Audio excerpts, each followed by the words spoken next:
Hi friends, কেমন আছো সবাই? আবার একটা নতুন ভিডিও নিয়ে এসেছি। এটা হচ্ছে ই রিক্সা বাইকের চার্জার।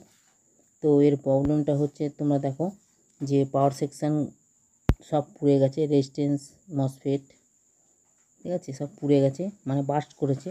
তো এটাকে আমি কিভাবে রিপেয়ার করব সেটা তোমাদেরকে আজকে দেখাবো এবং বলবো। দেখো, রেজিস্ট্যান্সগুলো সব পুড়ে গেছে, মানে ভোল্টেজ বেশি হওয়ার কারণে পুড়ে গেছে এটা, পাওয়ারের রেজিস্ট্যান্সগুলো, এবং মসফেটও সব শর্ট হয়ে গেছে। তো এটাকে কিভাবে রিপেয়ার করা যায় সেটা তোমাদেরকে দেখাবো স্টেপ বাই স্টেপ।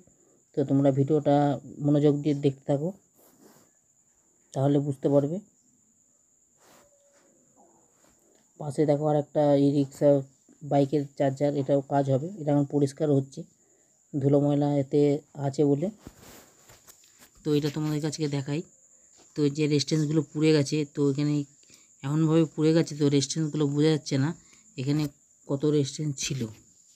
তো এখানে আমি কি রেজিস্ট্যান্স লাগাবো সেটাও তোমাদেরকে দেখাবো, যাতে তোমরা কাজটা শিখতে পারো এবং বুঝতে পারো,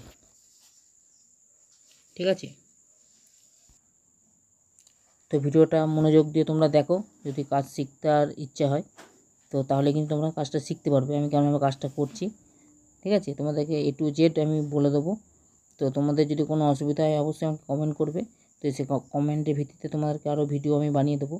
তো ফার্স্ট আমাকে যে পার্টসগুলো পুড়ে গেছে সেগুলো আগে পুরো ওপেন করে নিতে হবে, মানে খুলে নিতে হবে। যেসব রেজিস্ট্যান্সগুলো আছে, রেজিস্ট্যান্স বলো মসফেট বলো, সেসবগুলো আগে খুলে নিতে হবে। খুলে নেওয়ার পর এখানে আমি কি কি রেজিস্ট্যান্স লাগাচ্ছি সেটাও তোমাদেরকে দেখাবো, ঠিক আছে? তো পাওয়ারের যত পার্টস আছে তার বেশিরভাগই খারাপ হয়ে গেছে। এই 3842 SMD যে আইসিটা, এটাও শর্ট হয়ে গেছে। তো এগুলোকেও আমাকে চেঞ্জ করতে হবে। তো তোমাদের কাছে যদি এরকম কোনো প্রবলেম আসে তো তোমরা কীভাবে ঠিক করবে সেটাও তোমাকে বলে দেবো। এখানে কি রেজিস্ট্যান্স থাকে সেটাও বলে দেবো, এবং তোমরা সহজে এই রেজিস্ট্যান্সগুলো কীভাবে কারেক্ট করতে পারবে। যদি এরকমভাবে পুড়ে যায়, দেখা গেল তোমরা বুঝতে পারছো না তো এখানে কি কি রেজিস্ট্যান্স থাকে, তো কীভাবে এই রেজিস্ট্যান্সগুলো তোমরা কালেক্ট করবে বা পাবে সেটাও তোমাদেরকে বলে দেবো। ভিডিওটা লাস্ট অবধি থাকো, ঠিক আছে? তো তাহলে তোমাদের কিন্তু কাজটা শিখতে সুবিধা হবে এবং তোমরা তাড়াতাড়ি কিন্তু শিখে নেবে, ঠিক আছে? যতই রেজিস্ট্যান্স যাই হোক পুড়ে যাক না কেন, তোমরা কিন্তু বুঝতে পারবে এক চান্সে। তো চলো কাজগুলো আগে করি। তো এখানে যে রেজিস্ট্যান্সগুলো আছে সেই রেজিস্ট্যান্সগুলো সব আমি আগে খুলে নেব। খুলে নেওয়ার পরে তারপর এখানে রেজিস্ট্যান্সগুলো আমি লাগাবো, মসফেটগুলো লাগাবো এখানে, ঠিক আছে? তারপরে দেখবো আমার সেটটা অন হচ্ছে নাকি। তো এটা হাই ভোল্টেজে হওয়ার কারণেই কিন্তু এগুলো পুড়ে গেছে, ঠিক আছে? রেজিস্ট্যান্সগুলো পুরো জ্বলে গেছে একদম, এর একদম কালার কিচ্ছু নেই, পুরো কালো হয়ে গেছে পুড়ে। তো কিভাবে এটা বুঝবো এখানে কত ওহমস বা কত কে রেজিস্ট্যান্স থাকে সেটা তোমাদেরকে শিখিয়ে দেবো সহজের উপায়, যাতে তোমরা কাজটা শিখতে পারো এবং এক চান্সে তোমরা কাজটা করতে পারো, যাতে তোমাদের কোনো অসুবিধা না হয়। সেই কারণে তোমাদেরকে আমি দেখিয়ে দেবো এবং বলে দেবো। সেই টিপগুলো তোমরা ফলো করবে, তাহলে কিন্তু তোমরা কাজটা শিখতে পারবে। তো তোমাদের কাছে যেমনই চার্জার আসুক না কেন, তোমরা এই জিনিসগুলো করে রাখবে, তাহলে কিন্তু তোমাদের কাজে কোনো অসুবিধা হবে না, ঠিক আছে? তো চলো আগে মসফেটগুলো আমি খুলে নিই। আর একটা কথা, তোমাদের যদি কাজ শেখার কোনো আগ্রহ থাকে আমাকে অবশ্যই কমেন্ট করবে, ঠিক আছে? তো সেই কমেন্টের ভিত্তিতে আমি কিন্তু তোমাদেরকে ভিডিও বানিয়ে দেবো, যাতে তোমরা কাজটা শিখতে পারো। তো কোনো সমস্যা হলে অবশ্যই আমাকে কমেন্ট করবে, এবং আমার ফোন নাম্বারও দেওয়া আছে। আর তোমাদের যদি কোনো অসুবিধা হয় অবশ্যই ফোন করবে, তা কিন্তু রাত 9টার পর ফোন করবে আমাকে, ঠিক আছে? রাত 9টার পর ফোন করবে, তাহলে কিন্তু আমি ফোনটা ধরতে পারবো, নাহলে এর আগে ফোন করলে কিন্তু কাজে থাকি, তো ওই জন্য ফোনটা ধরা হয় না অনেক সময়। তো তোমরা 9টার পরে ফোন করবে, তোমাদের যা যা প্রবলেম আমাকে অবশ্যই বলবে। সেই প্রবলেম আমি যদি পারি অবশ্যই তোমাদেরকে হেল্প করব। তো চলো আমি মসফেটগুলো সব খুলে নিয়েছি। তো এবার আমি এখানে মসফেট লাগাবো, যা যা মসফেট ছিল সেই সেম লাগাবো। এবার যদি সেই মসফেট যদি আমার কাছে না থাকে তো আমি অন্য মসফেট লাগাবো, ঠিক আছে?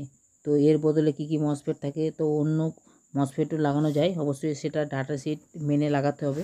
ডাটা শিটের বাইরে লাগালে কিন্তু হবে না, তাহলে কিন্তু লাগানো মাত্রই কিন্তু খারাপ হয়ে যাবে, এবং যখনই ব্যাটারি চার্জ দেবে তখনও কিন্তু খারাপ হয়ে যাবে। অবশ্যই তোমরা ডাটা শিট মেনে মসফেট লাগাবে।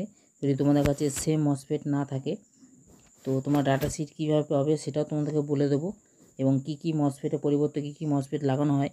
তোমাদের যদি কোনো এরকম কোনো প্রবলেম পড়ো অবশ্যই আমাকে কমেন্ট করবে। তো সেই কমেন্টের ভিত্তিতে কিন্তু আমি তোমাদের মসফেটগুলো বলে দেবো যে কোন মসফেটের ভিত্তিতে এই যে মসফেট লাগানো যায়। ঠিক আছে, এগুলো কিন্তু মসফেটের অ্যাম্পিয়ার 19-20 কাজ করে। দেখা গেল যেই মসফেট আছে সেই মসফেট অ্যাম্পিয়ার হয়তো 70 অ্যাম্পিয়ার, তুমি লাগিয়েছো হয়তো 60 অ্যাম্পিয়ার কি 55 অ্যাম্পিয়ার, তাহলে কিন্তু লোড নেবে না, খারাপ হয়ে যাবে কিন্তু। তো দেখছো রেজিস্ট্যান্সগুলো পুড়ে গেছে, আর সব রেজিস্ট্যান্সগুলো সব খুলে নিয়েছি।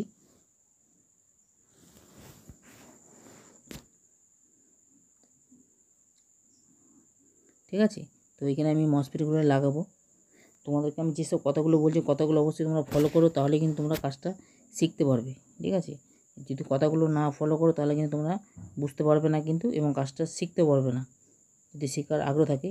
তো এখানে যে মোটা রেজিস্ট্যান্স থাকে সেই রেজিস্ট্যান্সটা হচ্ছে, তোমাদেরকে আমি সব বলে দেবো কোথায় কী আছে, তোমরা সেই কথাগুলো শোনো। এখানে যে রেজিস্ট্যান্সটা আছে সেটা 0.047 রেজিস্ট্যান্স। তো আমি এখানে 2.20 লাগাতে পারি কিংবা 1 ohmsও লাগাতে পারি। ঠিক আছে, তোমাদের যখন যেটা 1 ohms কি 2 ohmsের মধ্যে তোমরা রেজিস্ট্যান্স লাগাবে তাতে কোনো অসুবিধা নেই, এবং 0.033 লাগাতে পারো, 0.044ও লাগাতে পারো। আমি এখানে 1 ohms লাগাবো রেজিস্ট্যান্স, যেটা মোটা 1 ওয়াটের যে রেজিস্ট্যান্সটা আছে।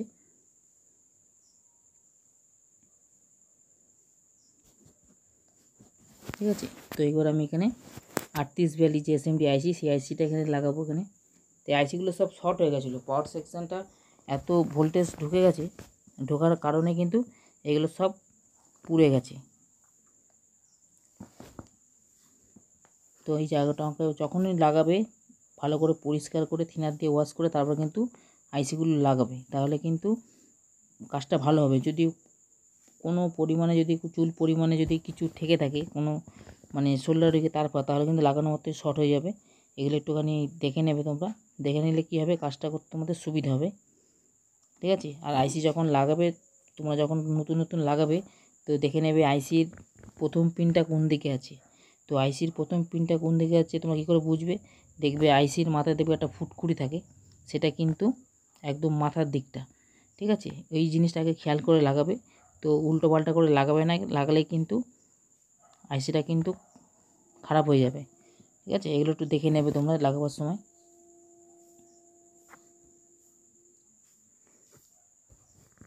তো আমার এদিকে আইসিগুলো লাগানো কমপ্লিট হয়ে গেছে।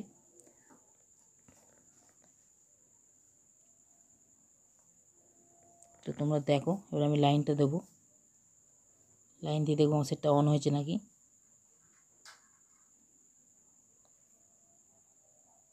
এবার ভোল্টেজগুলো মাপবো, এখানে আমার 15 ভোল্টেজ আসছে নাকি আইসিতে।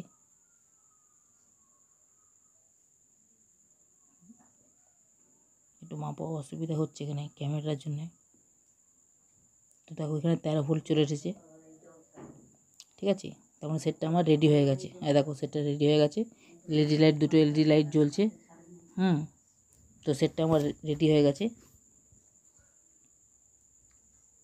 তো তোমাদেরকে জুম করে দেখাচ্ছি, দেখো তো কী রেজিস্ট্যান্স লাগিয়েছি সেগুলো তোমাদেরকে এবারে বলবো।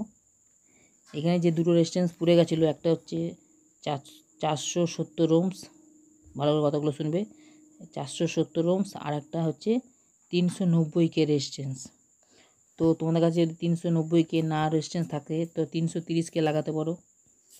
ঠিক আছে, 330K লাগালেও হবে, তো অসুবিধা নেই। যে 390K যে লাগাতে হবে এমন কোনো মানে নেই, 330K লাগাতে পারো।